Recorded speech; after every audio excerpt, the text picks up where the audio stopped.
KBMF misehatra ao anatin'ny fandinana voankazo ao Manakara.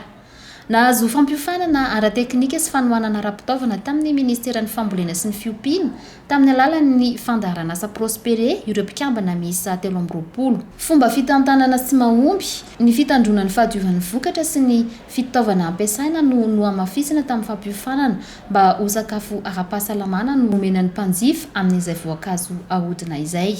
Efa miroborobo ny kooperativa, efa samy manana ny lalam-barotra ny mpikambana tsirairay.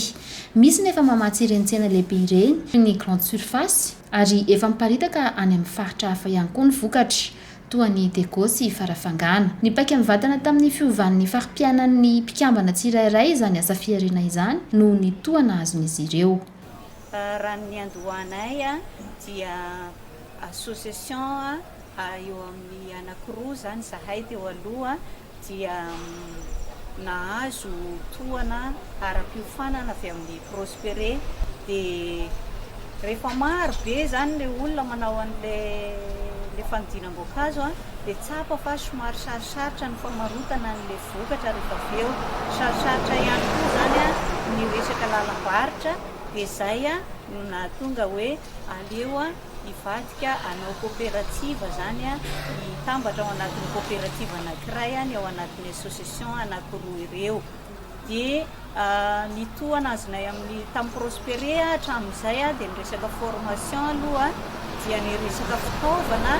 Ny fitaovana zany samy nahazo toana ny isam-batan'olona izay vonana anao niditra nanao an'le FRCP dia efa samy manana, misy ny mividy mixeur, misy ny mividy glacière, misy ny mividy congélateur, vilany. Ny fitaovana rehetra zany dia nazahoana toana daholo arakaraka ny filany tsirairay. Nisy ihany koa moa zany ny fitaovana izay nipetraka tato amin'ny CDDT fruit no entina nanaovana les formations sy les démonstrations izay janona ho an'ny coopérative rehefa tapitra zany ny contrat teo amin'ny CDDT fruit. Ny lalam-barotra, raha ny lalam-barotra ny tsirairay dia samy manana lalam-barotra ny any efa nijerany izay resaka lalam-barotra izay ka efa misy supermarché ohatra ao Fianaratsoa, ny super 3000 zao efa mandray aminay, ny ao amin'ny Lipri efa mandray aminay, ao amin'ny Arlequin zany dia misy produit-nay ihany koa hatramin'izay nanaovako anazy izay fa ho avadika ho tsenan'ny kooperativa zany io. Any Antananarivo ihany koa dia efa misy olona mandray ny produit anay izay isaorana indrindra ny zareo tao amin'ny Prospere ny fanohanana anay izay ary isaorana ihany koa ny amin'ny ministera PI.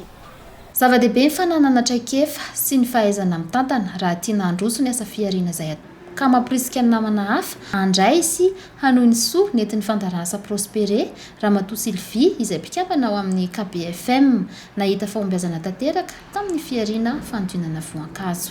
KBFM moa zany dia coopérative mpanodina voankazo, mpanao confiture dia tena mampalaza anay eto amin'ny coopérative zany dia mifandinana letisia satria ny letisia zany tena vokatra be dia be ety amin'ny faritra dia tena avitanay be dia be nefa na dia izany azy dia manodina anay zany voankazo rehetrarehetra, manao anay mananasy, manao anay corosol, izay voankazo rehetrarehetra zany dia ataonay, manao anay banane, confiture banane, ataonay daholo zany fa ny letisia zany tena vitanay maro be. Dia nahazo fiofanana tany amin'ny Prospere manay zany tany amin'ny Prospere ara formation fitaovana sy ny sisa. Nahazo fiofanana momba ny fitantanana hatramin'ny idiranay tamin'ity fanaovana fanodina voankazo ity zany dia tena nisy fivoarana lehibe tamin'ny fiainan'ny vehivavy izay rehetra niditra tao anatin'ny association zany sy arery fa tena hita fa nisy fivoarana amin'ny fiainana. Ohatran'ny anazy aho dia taloha tsy niasa, tsisy asa nataoko mihitsy dia hatramin'ny nanodinako voankazo zany dia tena be dia be ny tombontsoa azoko satria rehefa mivarotra confiture anao zany dia na dia hoe tsy ahazo vola be ohatra ny raha zany tsy maty antoka zany, tsisy faty antoka zany. Dia avitanao ny fiainanao andavanandro, avitanao ny écolage ny zanaka ohatra anazy zao pensionnaire mivadika isa 3 volana vao mahazo vola. Taloha zany tamin'ny fotoana zany mbola tsy nidirako tamin'ity fanaovana fanodinam-boankazo ity isa 3 volana vao mandray écolage ny zanako. Amin'izao zany aho isam-bolana afaka mandoa ny écolage ny zanako isam-bolana.